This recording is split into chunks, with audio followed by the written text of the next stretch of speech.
రాష్ట్రాన్ని అభివృద్ధి పథంలో తీసుకెళ్తుంటే ప్రతిపక్షాలు అడుగడుగునా అడ్డుపడుతున్నాయని తెలుగుదేశం పార్టీ జాతీయ ప్రధాన కార్యదర్శి నారా లోకేష్ అన్నారు. విజయవాడ తూర్పు నియోజకవర్గ తెలుగుదేశం పార్టీ సమన్వయ కమిటీ సమావేశంలో లోకేష్ పాల్గొన్నారు. ప్రతిపక్షాల విమర్శలను సమర్థంగా తిప్పికొట్టాలని ఆయన శ్రేణులకు పిలుపునిచ్చారు. ప్రభుత్వం చేపట్టే మంచి కార్యక్రమాలను ప్రజల్లోకి తీసుకువెళ్లాలని ఆయన సూచించారు.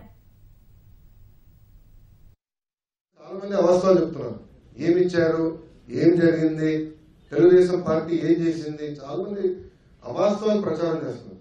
ఎమ్మెల్యే గారు చెప్పారు, ఇక్కడ రోడ్ వేస్తే రోడ్ పెంచేస్తారు, ఇల్లు పోతాయంట.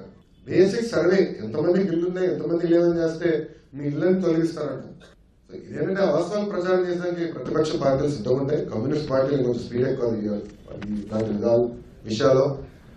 అందుకే నేను ఎప్పుడు అంటా ఉంటా, విజయవాడ ఎందుకు అభివృద్ధి జరగలేదంటే కమ్యూనిస్ట్ సోదరులలో జరగలేదని నేను ఎప్పుడు అంటాను.